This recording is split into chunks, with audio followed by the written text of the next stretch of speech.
En medio del recrudecimiento del bloqueo económico contra el pueblo cubano por el gobierno de Estados Unidos, el presidente Díaz-Canel anunció el viernes 13 de marzo que su gobierno mantenía conversaciones con Donald Trump.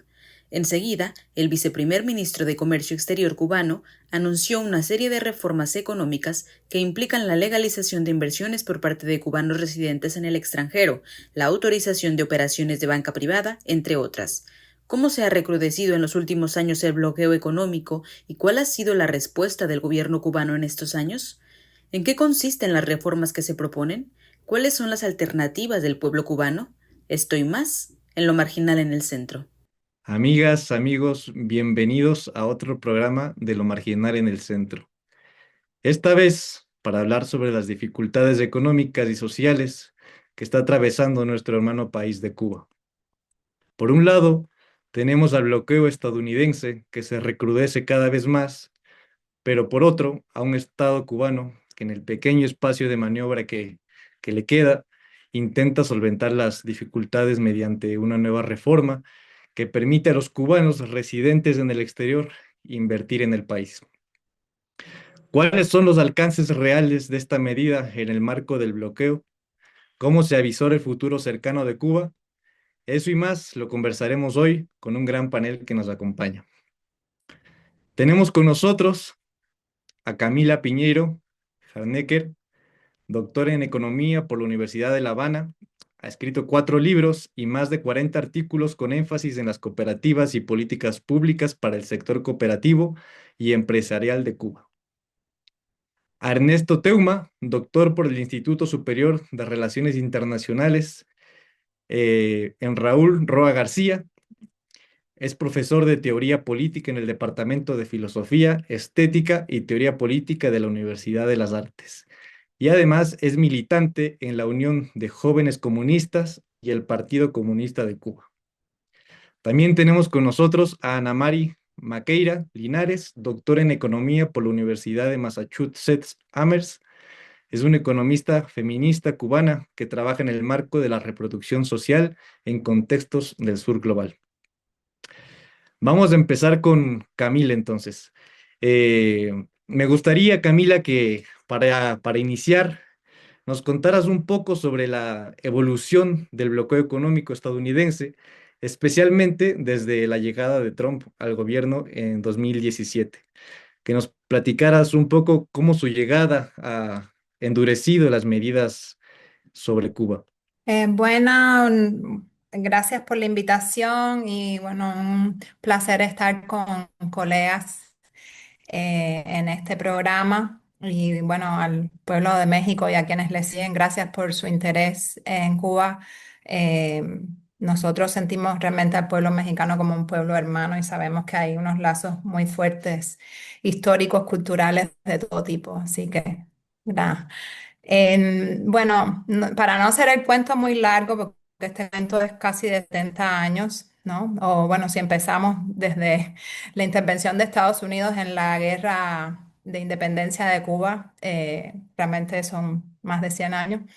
Em, Sería importante saber que cuando la presidencia de Obama, en su segundo término, él levantó algunas de las restricciones que había mediante algunas licencias específicas y licencias generales que tuvieron que ver con los viajes, pero realmente fue unas medidas bien, o sea, igual tuvieron un impacto grandísimo, pero fueron muy limitadas, ¿no?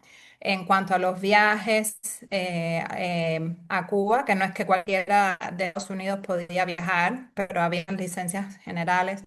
En cuanto a licencias especiales para empresas que pudieron tener negocios en Cuba, como la Four Seasons, y hubo algunas otras aperturas, ¿no? Bueno, lo más importante fue que reconoció el derecho de Cuba a tener su propio destino y que la política de Estados Unidos hacia Cuba era no solo fallida, sino que contraproducente. Eh, entonces, hay que entender a la primera administración de Trump como una reacción a que todo lo que había hecho Obama estaba mal. Entonces, la política de Estados Unidos hacia Cuba, que había mejorado bajo el gobierno de Obama, regresó hacia, él revirtió todo lo que había hecho Obama y más para atrás, ¿no? Y de hecho, al final de su primer mandato había puesto a Cuba de nuevo en la lista de países que apoyan el terrorismo según el Departamento de Estados Unidos y había hecho algo que ningún otro presidente había hecho antes, que fue activar el título 3, no sé cómo se dice en español, es Title 3 de la ley Helms-Burton, que Clinton había pasado después del derribo de las avionetas, una provocación, y se dejó manipular por la extrema derecha cubanoamericana y firmó la ley Helms-Burton en el 94, 96, Sí, no recuerdo. Y él nunca activó esa, y después de él ningún presidente activó el título, creo que es Carril 3 le llaman, que es básicamente perseguir a cualquier empresa, cualquier individuo en cualquier lugar del mundo que haga algún negocio en Cuba con alguna propiedad que puede alguien aparecer que es de él y que le hace perjuicio. Entonces, es básicamente una forma de paralizar cualquier tipo de inversión extranjera en Cuba y de castigar a los que lo han hecho, ¿no? También a través de esto del listado de terrorismo y de formas indirectas impidió el turismo de Europa, ¿no? Entonces, y las otras medidas que hicieron que fue perseguir cualquier forma de ingreso que tuviera Cuba, como por ejemplo las misiones médicas y las misiones que tenía Cuba en más de ciento tantos países, que eran una fuente de ingresos importante para financiar el sistema de salud, ¿no? Entonces, cuando llega Biden, desgraciadamente, aunque ganó las elecciones con apoyo de los cubanos que apoyaban la política de Obama, prometiendo que iba a regresar a la política de Obama, realmente no lo hizo. Hizo algunas cosas cosméticas cuando no le quedó otra alternativa, porque si no iba a perder la participación de gobiernos de la región en eventos que estaba organizando, etcétera. Al final, la semana antes de salir de la presidencia, sacó a Cuba del listado de países que patrocinan el terrorismo, pero una de las primeras medidas que tomó Trump, creo que fue el primer día que asumió la presidencia, fue poner a Cuba de nuevo en ese listado. Y creo que una semana después todas las pocas cosas que había hecho Biden las revirtió también.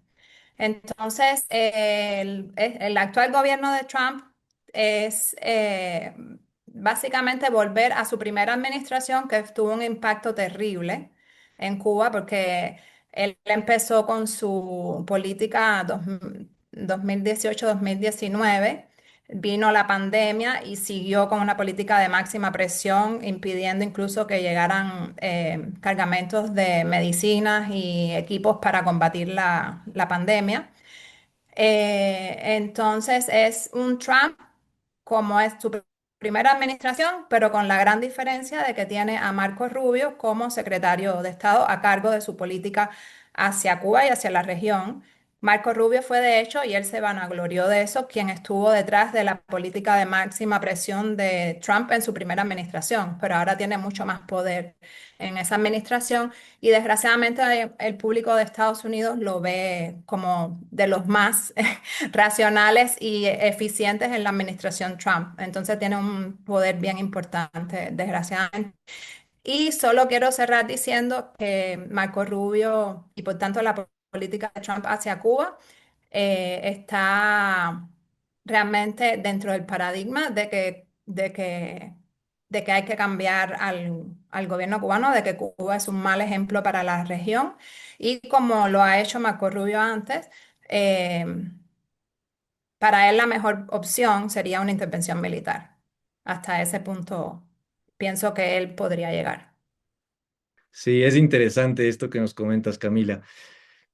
Y siguiendo esa línea, Ana Mari, eh, además de este amplio panorama que nos dio Camila sobre el bloqueo estadounidense, sobre Cuba, ¿cuáles consideras que son los mecanismos concretos que explican este recrudecimiento? Se me ocurre, por ejemplo, la reactivación de la ley Helms-Burton, que también ya nos comentó Camila, como uno de los detonantes de este agravamiento, pero también se me ocurre, y más recientemente, las restricciones al acceso del petróleo venezolano, por ejemplo. ¿Qué nos puedes decir de estas medidas y cuál es su peso específico en este recrudecimiento? Sí, bueno, muchísimas gracias por la invitación. Igual contenta de estar aquí en este espacio. Em, un poco, quizás para empezar a pensar en la pregunta, quisiera un poco el contexto, ¿no? Entender que todo este conflicto entre Cuba y Estados Unidos, las sanciones, tienen una larga y compleja historia, como decía Camila. Han constituido, por supuesto, un obstáculo fundamental para el desarrollo económico de Cuba y para el proyecto social de Cuba. Sin embargo, en mi criterio no explica por sí solo la actual crisis en la que se encuentra Cuba, ¿no? Quizás más adelante podemos hablar sobre eso. Si miramos también históricamente este tema, este recrudecimiento de las sanciones en tiempos de crisis no es nuevo, ¿no? Camila mencionaba la implementación de la ley Torricelli y la ley Hudson justo en los años 90, cuando la crisis, luego de la caída del campo soviético. Por tanto, es decir, es una tendencia a aplicar presión en momentos de crisis, ¿no? Para implementar cambios. Hay también una tendencia cíclica entre el comportamiento de administraciones demócratas y republicanas con respecto a la flexibilidad o el recrudecimiento de las sanciones. Es un comportamiento más bien cíclico, pero no siempre se cumple. Camila mencionaba el caso de la administración Biden. Además del título 3, otros mecanismos han sido aplicados para el recrudecimiento de la política del bloqueo, todo lo que, por supuesto, revirtió la política de Obama que mencionaba Camila. Eso incluye todo el tema de los intercambios educativos, culturales, las limitaciones del envío de remesas, que terminaron, por ejemplo, con la suspensión de las operaciones de Western Union en la isla, que implica que prácticamente todo el envío de remesas, que es un componente importante del sostenimiento de la reproducción social de las familias cubanas, hayan pasado a canales prácticamente informales, con un alto costo, por supuesto, para los que reenvían las remesas. Otras medidas incluyen también, bueno, el tema de la lista en los países que patrocinan este ritmo, ya Camila mencionaba eso, y también otra serie de sanciones, medidas relacionadas con sancionar a instituciones e individuos vinculados al gobierno, especialmente al conglomerado militar GAESA. El tema de los combustibles, por supuesto, digamos, lo más actual. Sin embargo, tampoco es nuevo. Esto venía haciéndose ya discrecionalmente desde 2017, pero más, digamos, localizado, focalizado. Hay evidencia en unas empresas italianas, por ejemplo. Es algo que ya venía, pero por supuesto la magnitud del actual bloqueo de combustibles no tiene precedentes, digamos, en la historia más actual. Todas estas medidas, por supuesto, tienen un largo impacto en la población cubana, tienen un largo impacto en el sector privado cubano también, que lo ha explicado en muchos foros, que paradójicamente es el sector que el gobierno estadounidense dice apoyar. Hay una investigación muy interesante del economista cubano Pavel Vidal que muestra con datos macroeconómicos que el endurecimiento de las sanciones definitivamente reduce el Producto Interno Bruto cubano, pero que lo que más se afecta, y los impactos más significativos son el consumo de las familias y las dinámicas de las ventas y el empleo del sector privado. No se aprecia el mismo nivel de impacto, por ejemplo, en los indicadores de la economía estatal. Sí, sí, Ana Mari, muchas gracias. Eh, Ernesto, ahora Ana Mari nos ha comentado algunos de los efectos que tiene el bloqueo sobre la economía en general y sobre algunas variables macroeconómicas también. Pero a veces el bloqueo también se nos aparece en términos un poco abstractos. Para ti, ¿cómo se traduce el bloqueo concretamente en la vida cotidiana de los cubanos? ¿Y qué efectos tiene sobre el Estado cubano? Supongo que al tener una economía contraída, el presupuesto del Estado también debe ser limitado, ¿no? Y en ese sentido, ¿cómo afecta ese limitado presupuesto a la adquisición de medicamentos, combustibles y productos de primera necesidad, ¿no? No sé qué nos puedas hablar de ello. No, decía que agradecía la explicación de Ana Mari y de Camila y que yo creo que lo más complejo a la hora de pensar el bloqueo y también es el tiempo, ¿no? Y sus efectos indirectos, porque precisamente los efectos indirectos se acumulan en el tiempo. O sea, hay efectos del bloqueo que tienen que ver con el largo plazo, o sea, con los efectos que ha tenido en los últimos 67 años, los últimos 30 años, en la misma medida en que reduce la cantidad de recursos disponibles e incrementa los costos a las transacciones del conjunto de la economía. De manera que al tener que establecer un conjunto de prioridades, digamos, básicas con respecto a la inversión, con respecto al gasto público, con respecto a la adquisición de insumos, con respecto a la adquisición de tecnología, hay zonas de la economía que quedan desatendidas y que tienen un impacto directo en la vida cotidiana, en la infraestructura, en la carestía de ciertos servicios. Y esos efectos se acumulan. O sea, cuando se piensa en el bloqueo, no es solamente la limitación a las transacciones financieras inmediatas, las multas a proveedores o a bancos que prestan servicios, sino también este acumulado que en una economía que lleva 5 años de crecimiento continuo, se amplifican, porque en última instancia, a pesar de que tiene un efecto diferenciado sobre las familias, sobre el sector privado, sobre el sector estatal, el conjunto de lo que ha sido el socialismo histórico cubano, es decir, un conjunto de garantías de acceso universal a un cierto piso de dignidad en la salud, en la educación, en la inversión pública, tiene que ver con las capacidades económicas del Estado. Y es precisamente ese punto en el cual el bloqueo, digamos, muestra su lado más feroz. Yo creo que hay una hay una lectura también geopolítica, en cierto sentido, que tiene que ver con que el laboratorio de sanciones que ha sido el bloqueo norteamericano contra Cuba, de algún modo con la nueva administración Trump 2.0 ha escalado globalmente, ¿no? La política de aranceles, el castigo comercial contra no solamente adversarios, sino también aliados, la nueva proyección geopolítica en la región de América Latina y Caribe de Estados Unidos tiene mucho de ese conjunto de innovaciones eh, de esa contrainsurgencia global de la cual el bloqueo es parte.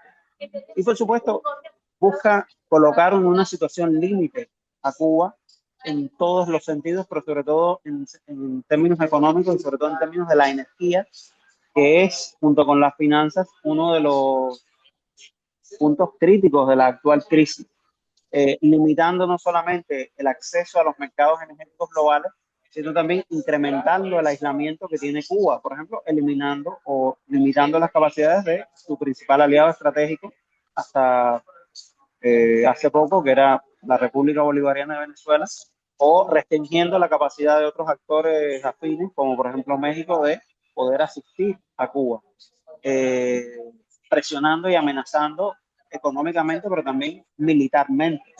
No olvidemos que la operación llevada a cabo contra Venezuela, con la operación Lanza del Sur, Southern Sphere, no ha culminado su despliegue en el Caribe y de hecho una parte importante de esas tropas siguen circulando en la región ahora en nombre de la lucha contra el narcotráfico y la seguridad hemisférica. Yo creo que todas esas son dimensiones que también tenemos que tener en cuenta cuando estamos pensando esto. El bloqueo y la manera en la que se ha modificado en fecha más reciente y se ha intensificado. Ana Mari, no sé si nos puedas platicar en qué consiste la reforma que recientemente se anunció sobre la posibilidad de que los cubanos que viven en el exterior puedan invertir en Cuba. ¿Y en qué se diferenciaría esta política del conjunto de reformas de carácter liberalizador que se han venido instaurando al menos desde el 2011.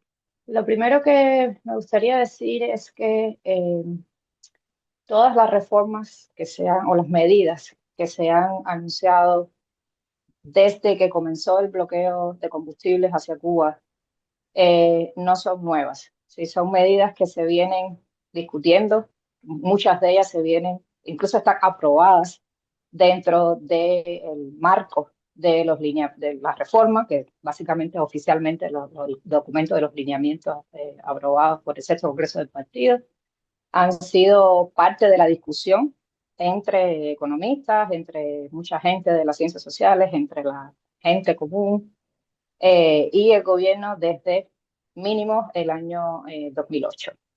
Es decir, no todas estas medidas que se entienden ahora, por supuesto, al interior de este contexto como medidas que son tomadas como respuesta al actual contexto, desafortunadamente, son medidas y reformas que vienen siendo postergadas, pero que han sido ya de una forma u otra parte, y se entiende que han sido parte de un consenso determinado que viene desde ese proceso de discusión de los lineamientos y que por diversas razones no han sido implementadas, ¿no? Yo quería comenzar empezando por ahí. Parte de las razones es que el gobierno cubano se ha resistido a esas ideas de una reforma, ¿no? De llevar a cabo una reforma integral de la economía y del modelo de funcionamiento económico y social en Cuba, pese a que fue, ya te digo, el reclamo de mucha gente que fue aprobado en los lineamientos, que ha sido parte de estos ciclos de reforma y contrarreforma que se vienen dando ya desde ese tiempo. Y las medidas se han ido implementando más bien de manera aislada, el ritmo de las medidas tiende a crecer cuando la situación de crisis se deteriora, ¿no? Cuando, como decimos, se tiene ya más bien la soga al cuello, y eso, por supuesto, empeora las probabilidades de una implementación exitosa de toda esa reforma, ¿no? Entonces, entre estas, digamos, no nuevas, pero dentro de las más conversadas inicialmente, tenemos, pues, se continúa digamos, esta política más general de ampliar el sector no estatal de la economía, particularmente al sector privado, porque el tema de las cooperativas está parado hace mucho tiempo. Camila probablemente quizás comente al respecto, o sabe mucho más de eso al respecto, pero hay un énfasis en ampliar el espacio del sector privado, de la inversión extranjera, de las pequeñas y medianas empresas que fueron aprobadas en el 2021, pero que están igual contempladas dentro del marco de las reformas desde 2011. Y en tema de las prioridades en general que contempla lo que se llama el actual programa de gobierno, todas estas están relacionadas con la autonomía empresarial, la autonomía municipal, e igual continuar con el redimensionamiento del aparato estatal, del gobierno, de las instituciones, la producción de alimentos, y todas estas siguen formando parte de, digamos, las prioridades del cambio en la matriz energética, las asociaciones entre el sector estatal y el sector privado, por ejemplo. Todo esto forma parte de esas reformas tardías, pero están como que de nuevo en el centro del debate. Desde el bloqueo petrolero, entonces, la implementación de algunas de esas reformas que ya venían, por ejemplo, voy a mencionar algunas de las cuales se ha hablado en las últimas semanas. Está, bueno, inicialmente la posibilidad del sector privado de importar combustible directamente fue una de las primeras que salió luego del bloqueo petrolero. Igualmente, algo que se viene conversando desde hace muchos años y que mucha gente igual pensaba que se debió haber autorizado al menos hace 2 años, cuando ya el tema de la situación energética de la isla era crítica. Una que no se habla mucho, pero que yo creo que es muy importante, es la posibilidad de crear hogar de ancianos dentro del sector privado, algo que ya en la práctica estaba funcionando y que habla sobre la privatización de los cuidados, ¿no? Como parte de la reforma, lo cual merecería un análisis aparte. la asociación entre empresas estatales y privadas, que mediante un decreto ley que fue publicado hace un par de semanas, otro viejísimo reclamo de las reformas, y la más sonada, digamos, que la que tú mencionabas, la medida reciente anunciada por el ministro de Comercio Exterior e Inversión Extranjera, Oscar Pérez Oliva Fraga, sobre la posibilidad de los cubanos residentes en el extranjero de invertir en Cuba y asociarse con empresas privadas en la isla. Todas estas medidas y esta última en particular son medidas son en un sentido el reconocimiento de que Cuba necesita movilizar todos los recursos disponibles posibles para, por supuesto, enfrentar la crisis dentro de la crisis, ¿no?, que se vive en el contexto actual. La pregunta que viene es que, por supuesto, el anuncio y la aprobación de estas medidas no actúan por arte de magia. Estas medidas están enmarcadas en un contexto de un marco regulatorio legal específico, en una situación, la peor situación, digamos, posible para su implementación. Por tanto, de la autorización de la medida desde el punto de vista legal a la concreción de resultados va a un trecho muy amplio y depende de muchos otros factores. Pero de nuevo, repito, no hay forma que en este actual contexto estas medidas se puedan entender como medidas soberanas o tomadas por voluntad propia y no por presión de la política en la isla, lo cual es una pena porque todas y cada una de estas medidas han sido parte de la discusión entre economistas, entre gente, entre académicos, entre la intelectualidad, entre el pueblo, han sido aprobadas supuestamente por la máxima dirección del país. Ha sido reconocida la necesidad de todas estas medidas en discursos públicos, pero por diversos motivos no se han implementado. Hay una tendencia, una histórica, digamos, se puede encontrar correlación, ¿no?, entre el aceleramiento de las reformas y los contextos de crisis dentro de la isla, ya sea crisis como la crisis de los 90 o el recrudecimiento del bloqueo económico a Cuba. Quizás mencionar para concluir, ¿no?, que un poco este desfase entre anuncio de medidas o aprobación o discusión de las medidas y su implementación tiene costos importantes, tanto políticos como costos, digamos, materiales, económicos para la gente, porque no es que sean medidas que están digamos, destinadas a hacer medidas sin contradicciones o digamos, a tener resultados esperados claros, ¿no? Siempre hay conflictos, siempre hay cuestiones contradictorias con todas estas medidas, pero mucha gente, en la que me incluye, está convencida de que haber sido tomadas con suficiente antelación nos hubiera puesto en una situación totalmente diferente para enfrentar esta agresión. No hubieran, por supuesto, no hubieran sido garantías de que no estuviéramos en una situación difícil, pero sí hubiéramos estado en una situación mucho mejor para enfrentar esta, digamos, nueva escalada de agresiones por parte de Estados Unidos. Ana Mari nos comenta que la actual política, la medida que se acaba de anunciar, no se toma entonces como respuesta a la presión de Estados Unidos, sino más bien nos habla de que es una política dentro de un conjunto de políticas que previamente han sido consensuadas por el partido y aprobadas. Y entonces la pregunta que surge es, ¿por qué se han tardado tanto, de acuerdo con Ana Mari, en aplicarla? Y además, ¿por qué justo la aplican en este contexto, ¿no? Dando la posibilidad a los enemigos de Cuba a que puedan decir que pues es una política que se aplica como concesión pues a las presiones de Estados Unidos. ¿Qué nos puedes decir, Camila? No, bueno, primero comenzar diciendo que sí, que estoy de acuerdo plenamente con lo expresado por Ana Mari. Pienso que en todas o sea, no deja de ser un error, no deja de ser una pérdida de tiempo y no deja de tener costos, ¿no? Haber tardado tardado tanto en tomar medidas que ya habían sido consensuadas, una gran parte, ¿no?, de las medidas. Em, Ahora reciente que mencionó Ana Mari, pienso que es parte de un sistema político donde se consensúan las medidas, ¿no? Y siempre hay algún tipo de oposición o duda sobre el impacto, porque se trata de que no tenga un impacto y cómo va a ser percibido, etcétera.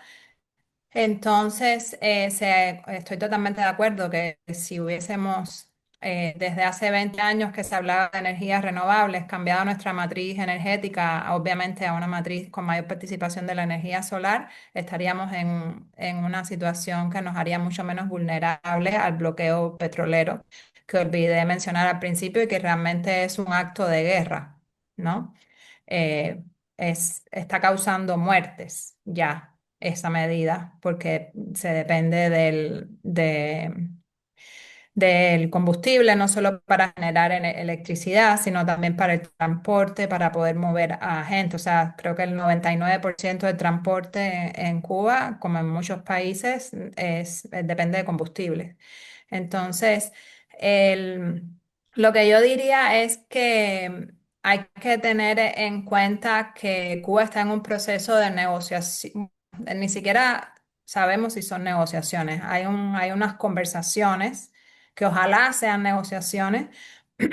Lamentablemente, lo que ha pasado con Venezuela e Irán no dan, habiendo como lo que había mencionado de cómo piensa el secretario de Estado Marco Rubio, no da muchas esperanzas de que realmente sean conversaciones que se conviertan en negociaciones de buena voluntad, ¿no? Esperemos que sí prevalezca la, la racionalidad y sobre ofuscaciones ideológicas y intereses personales, ¿no? Porque no va a ser bueno, obviamente, para Cuba, pero tampoco para Estados Unidos y para el pueblo de Estados Unidos. Si hay una intervención militar. Entonces, pienso que estas medidas también, sobre todo todas las medidas que listó Ana María, estoy de acuerdo que habían sido parte de lo discutido dentro de los lineamientos y la conceptualización. Y de hecho, durante la presidencia, al menos la de Biden, funcionarios del MINREX y del Ministerio de Relaciones Exteriores y también el Ministerio de Inversión Extranjera estuvieron en Estados Unidos, ¿cómo se dice? Convocando a los cubanos americanos a invertir en Cuba. O sea que realmente esta medida sobre la posibilidad de que cubanos americanos, bueno, realmente no son cubanos americanos, son ciudadanos cubanos en el exterior, ¿no? O sea, ciudadanos no, personas de origen cubano que viven, no necesariamente residen en Cuba, puedan invertir en Cuba. Pienso que es algo que se venía, como estaba ya autorizado desde hace un par de años al menos, porque se estaba incentivando a que esto sucediera, pero no había los mecanismos para hacerlo, ¿no? Entonces, quizás esta medida es de todas las que se han tomado, que por supuesto es la que más interés ha suscitado, se podría entender como una manera de un mensaje a los cubanos americanos, de decir, hay un camino para que ustedes puedan ser parte de la solución, ¿no?, de la economía cubana. No es necesario una intervención militar para que ustedes puedan tener negocios en Cuba. Incluso se ha vuelto a hablar de algo que realmente cuando el proceso con Obama también fue parte de las negociaciones, que fue la posibilidad de saldar los reclamos, ¿no? sobre compensación por las nacionalizaciones, ¿no? Entonces pienso que sabemos que para los cubanos americanos, algunos cubanos americanos, poder recuperar, o sea, recibir compensación o recuperar lo que perdieron hace más de 60, 70 años todavía es gran parte de lo que determina su actitud hacia el gobierno de Cuba. Entonces, realmente tiene sentido teniendo en cuenta que eso fue un factor clave, o sea, cambiar el, los cubanos americanos, su posición hacia un compromiso con el futuro de Cuba en lugar de un compromiso con acabar con Cuba, va a ser un factor importante si se tiene en cuenta lo que ha sucedido en China, por ejemplo, y en Vietnam, donde los chinos que vivían afuera cambiaron su actitud al poder ser parte o sea, poder invertir y tener negocios en su país. Después del anuncio de esta medida, así como después del anuncio de algunas reformas liberalizadoras, eh, después del sexto Congreso del Partido Comunista Cubano en el 2011, varios medios han deslegitimado el espíritu de la Revolución cubana. Han señalado que la expansión de la propiedad privada de los medios de producción va en contra de los principios fundamentales del socialismo. ¿Qué nos puedes decir sobre ello, Ernesto? Yo creo que la reforma abre una pregunta sobre qué socialismo es el que se construye. Eh, Porque haciendo el balance de la experiencia de lo que fueron los socialismos históricos, los socialismos del siglo XX, con su énfasis en la asignación centralizada de recursos, una forma de planificación, una forma de propiedad y una forma de distribución absolutamente centrada en el Estado. Luego hay toda una literatura y una discusión, incluso dentro de esas mismas experiencias históricas, sobre experimentos de mercado de distintas envergadura, ¿no? En Hungría, en Polonia, en Checoslovaquia, e incluso dentro de la propia Unión Soviética, varios momentos donde se planteaba la posibilidad de utilizar mecanismos de asignación mercantiles para eh, flexibilizar la política económica, eliminar la centralización en cuanto a las decisiones, e incluso en las experiencias asiáticas, ese elemento coexiste, o sea, ese elemento mercantil, ese elemento de propiedad privada, coexiste todavía con una planificación centralizada y con unas capacidades estatales y de empresas estatales bastante fuertes, ¿no?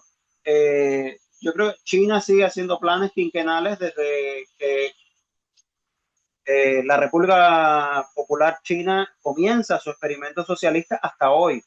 Y los planes quinquenales funcionan como la columna vertebral de un desarrollo en el cual se intenta modificar el paisaje económico chino, orientando el mercado desde políticas industriales, desde el control financiero, desde la creación de incentivos e instituciones. Entonces, lo que claro, en Cuba la experiencia del socialismo había sido marcadamente antimercantil y por lo tanto la discusión sobre si plan o mercado de repente se convirtió en una falsa dicotomía porque el mercado realmente nunca desapareció del todo de la planificación económica en general y sobre todo en la vida cotidiana, ¿no? Se presentaba de distintas maneras frente a una economía que si bien garantizaba derechos universales, también era una economía de la escasez en muchísimos sentidos.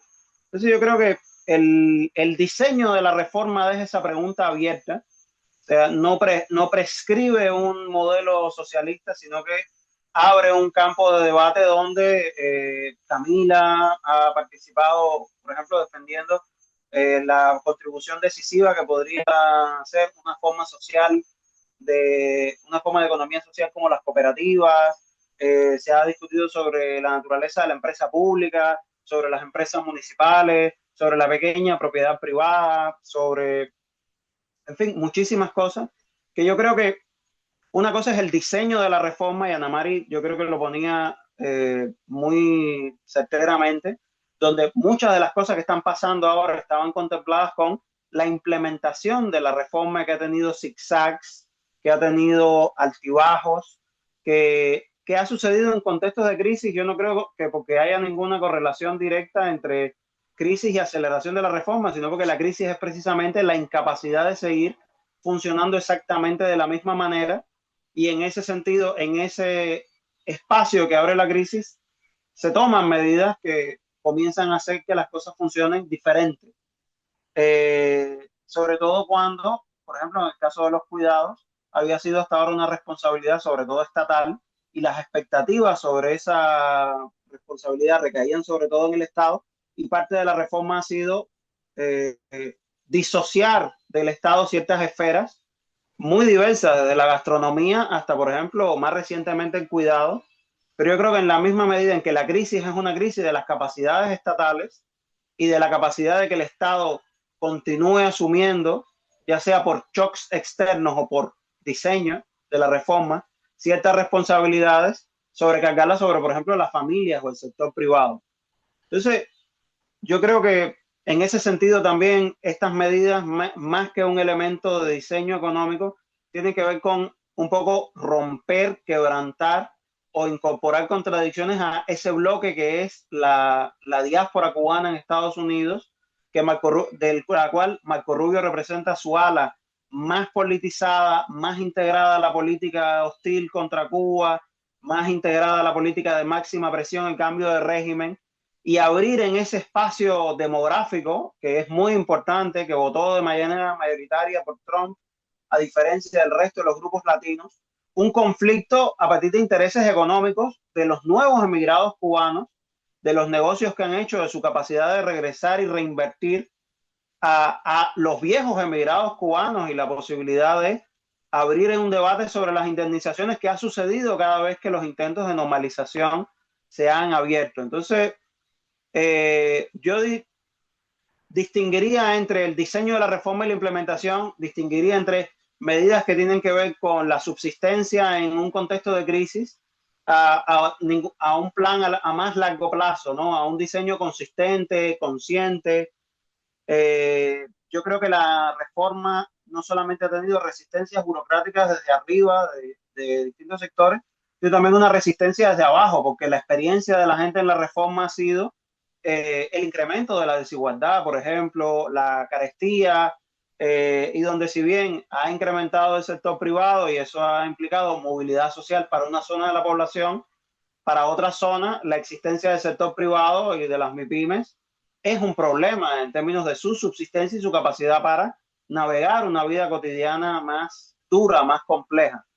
Sí, yo creo que la pregunta sobre qué socialismo se construye sigue marcando la pauta sobre la manera en la que la reforma se imagina, sobre la forma en la que estas medidas de subsistencia se toman, pero yo creo que habría que dar un paso atrás también y pensar que esta nueva ofensiva de Estados Unidos contra Cuba, esta renovada hostilidad que tiene que ver con una política de cambio de régimen conectada a una política hemisférica y global muy agresiva, se conecta más bien con qué país, ¿no? Hay una noción de nación y soberanía que yo creo que es la línea roja fundamental y el límite absoluto frente al cual, por ejemplo, sucede cualquier negociación o cualquier conflicto. En última instancia se trata de Cuba como Estado soberano, su capacidad para determinar su propio rumbo y su capacidad de autodeterminación frente a un intento de eliminar cualquier atisbo de autodeterminación, rumbo propio y profundizar una subordinación y una dependencia con respecto a Estados Unidos.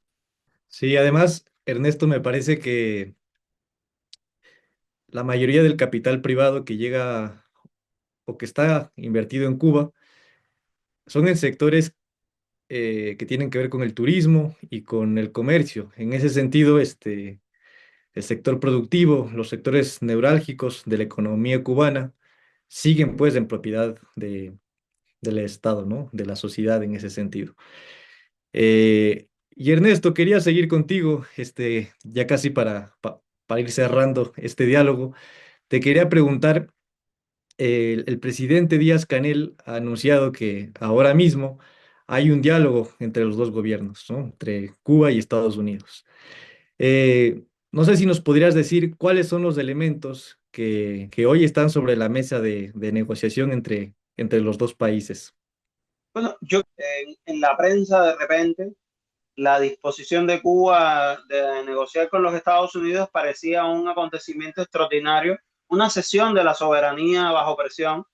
Pero yo creo que si uno mira con atención la historia de las negociaciones de Cuba con los Estados Unidos, uno puede retrotraerse a una visita que realiza el comandante en jefe Fidel Castro en marzo del 59 a nada más y nada menos que Dwight Eisenhower, que rechaza reunirse con Fidel Castro. Fidel termina reuniéndose con Nixon, que en ese momento era su vicepresidente, intentando encontrar un modus vivendi, una forma de, en medio del programa radical de redistribución que tiene la revolución, encontrar una forma de convivencia, que en última instancia ha sido la manera en la que Cuba ha encarado su relación con Estados Unidos a lo largo de todas esas negociaciones, el intento de normalización con Carter, la normalización con Obama y ahora esta nueva ronda de negociaciones.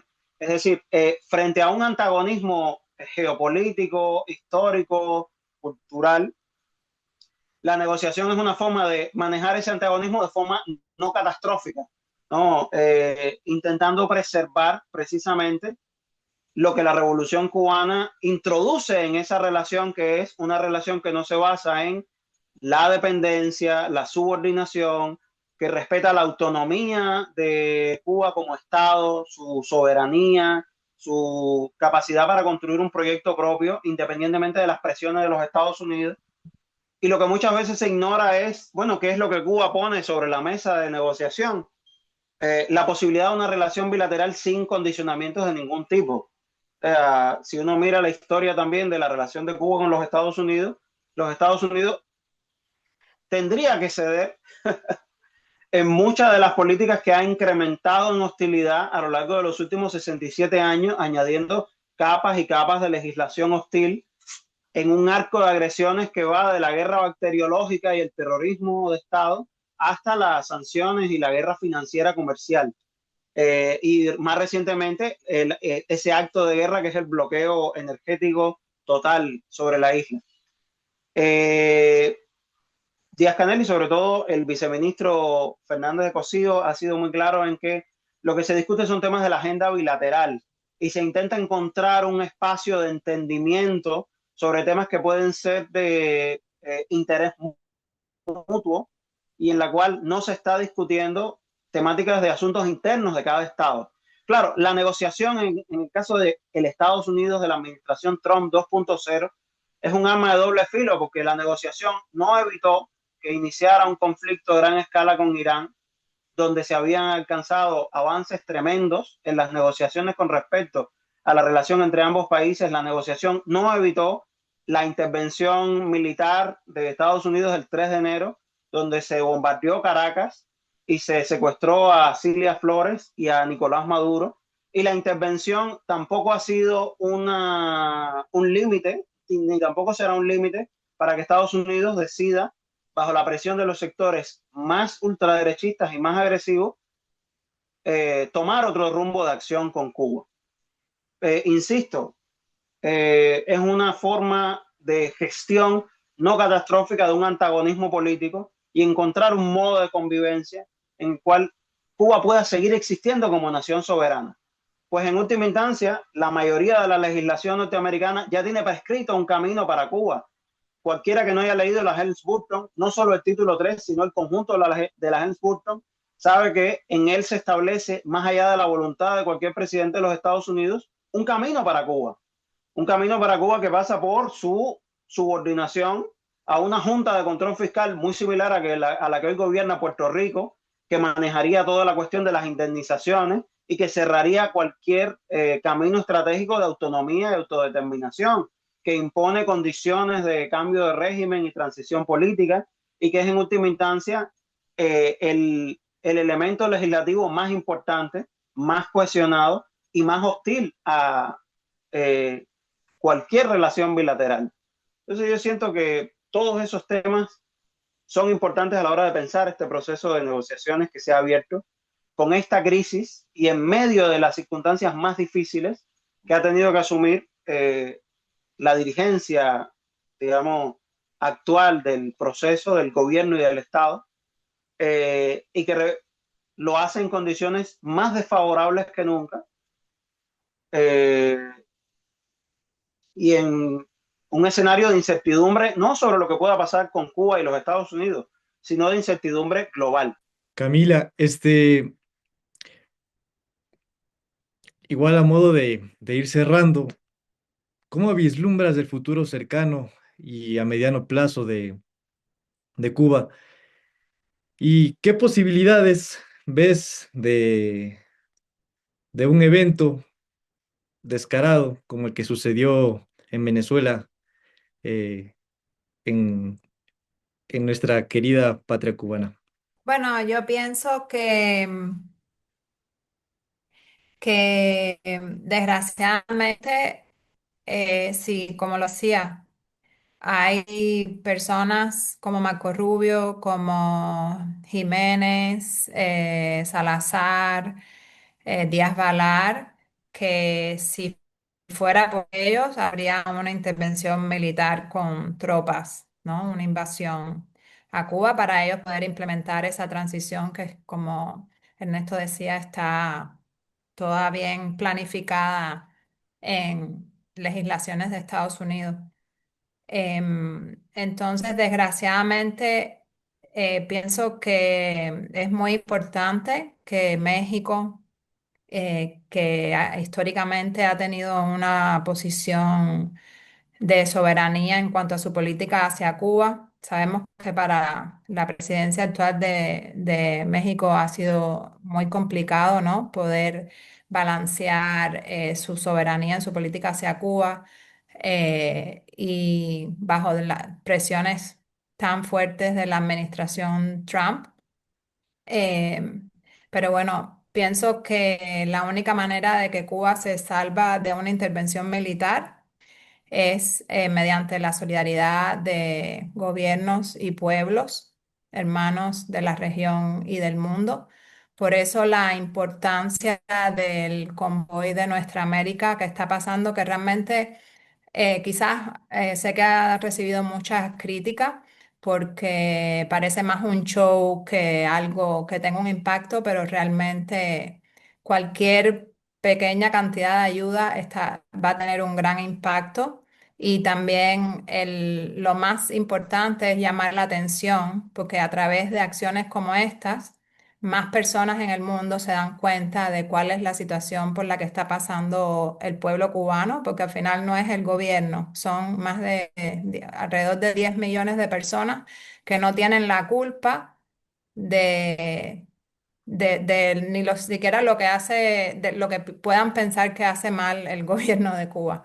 Y son medidas realmente que se ha repetido y se repite y se vuelve a repetir, y la gente no lo entiende hasta que no estás en Cuba y no sufres las consecuencias.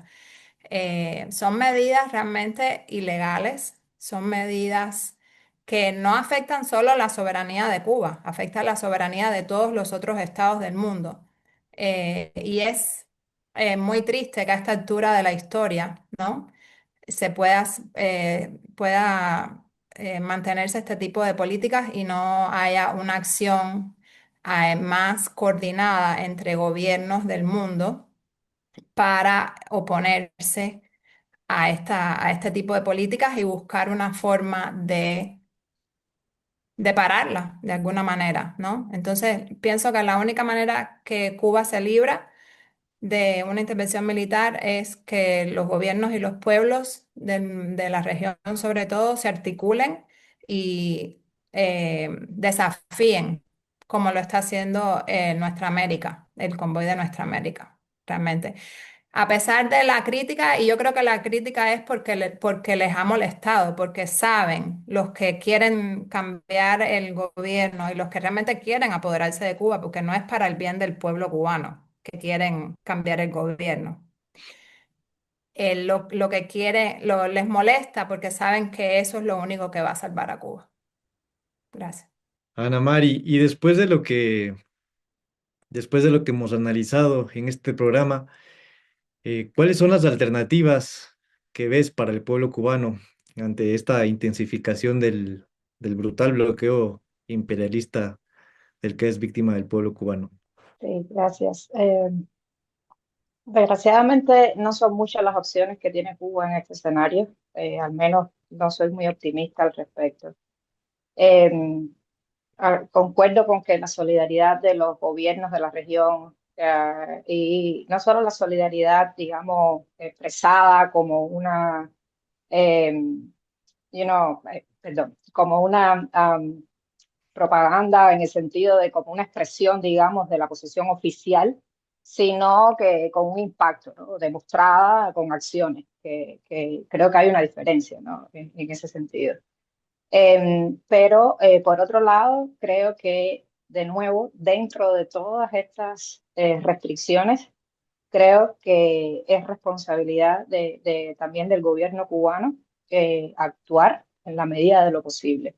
Como había dicho, llegamos en la peor situación posible a este punto, y parte de la responsabilidad también está en el lado del gobierno cubano por no implementar las reformas aprobadas a tiempo, las que salieron de reclamo popular y de diferentes sectores del país, las que ya están aprobadas, por no responder muchas veces o no rendir cuentas de su gestión de manera transparente, por no crear canales de expresión y canalización del disenso, por ejemplo, sino todo lo contrario, en un proyecto social, un proyecto social, un proyecto socialista, un proyecto diferente no se puede sostener en base a la represión del disenso político. Eso no es posible, incluso en condiciones de brutal agresión por parte de los Estados Unidos. Entonces, preocuparse cómo ahorrar, cómo utilizar eficientemente los recursos relacionados con el gasto social, todo esto que ha estado muy en el centro de la reforma, esperando poco o nulo impacto en la desigualdad, en los problemas sociales, etcétera, tampoco, en lugar de implementar las reformas para ver cómo se amplía un poco la oferta, cómo se amplía la disponibilidad, digamos, de recursos, independientemente de las contradicciones que eso pueda tener. Si toda esta serie digamos, vamos a llamarle errores, vamos a pensar que lo son parte de nuevo de esta situación. Entonces, por esta reacción siempre en el peor momento, ¿no? Entonces, en este momento yo creo que sí está contra la pared, sí estamos con muy pocas opciones y hay que hacer lo que sea posible por, número uno, apostar por el diálogo con Estados Unidos, pero también con el diálogo interno, ¿no? entre los propios cubanos. Pero en este momento, por supuesto, el diálogo con Estados Unidos, ver qué frutos rinden estas conversaciones, esperemos dentro de un marco razonable, por supuesto, de respeto a la soberanía del país. Yo diría que la mayoría de los cubanos y las cubanas, no por hablar en nombre de ellos, pero no, soy casi segura que no queremos una invasión militar a la isla. Solo un pequeño grupo realmente aboga por esta opción. No queremos un conflicto armado, queremos una salida pacífica, sin ser ingenuos, por supuesto, porque el gobierno norteamericano nunca ha mirado a Cuba en condiciones de igualdad, de derecho de soberanía, eso no ha sido así.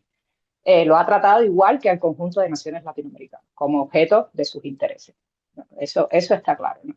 Pero dentro de ese marco, yo soy un poco más escéptica en cuanto a lo que las conversaciones están realmente poniendo sobre la mesa, porque la información ha sido muy contradictoria, realmente hay una afluencia de informaciones en la prensa, en las redes sociales, en los propios discursos políticos que a veces se contradicen entre sí y a veces es muy difícil realmente eh, eh, racionalizar qué es lo que está sobre la mesa. Y la segunda opción, por supuesto, es, en mi opinión, continuar con las reformas pendientes, continuar con la implementación de todas estas reformas, avanzar en el marco de las trabas, aunque en el marco de estas condiciones, y tratar de, en la medida de lo posible, romper las barreras para lograr una mejora material en las condiciones de vida de la gente. Digamos que estas son las dos únicas alternativas, al menos que veo en el corto plazo, hasta ver qué solución trae este conflicto actual. Muchas gracias, Ana Mari. Bueno, nos gustaría seguir platicando con nuestros invitados, pero el tiempo se nos ha acabado. Hemos hablado del bloqueo, de la reforma y del posible futuro que se avecina para Cuba. Como señalamos, el país enfrenta una asfixia que no cede. Sin embargo, en el estrecho margen que le queda al Estado cubano, va buscando y construyendo caminos para mejorar la realidad económica y social del país. Claro, mientras se mantenga el estrangulamiento, el bloqueo seguirá siendo un misterio el verdadero potencial o alcance que esta reforma que analizamos hoy y otras puedan tener para mejorar la realidad cubana. Quiero agradecer mucho a Camila, a Ana Mari y Ernesto por sus análisis y por el tiempo que nos regalaron. Y a todos ustedes, amigas y amigos que siempre nos acompañan desde el otro lado de la pantalla, nos despedimos y hasta el próximo programa de Lo Marginal en el Centro.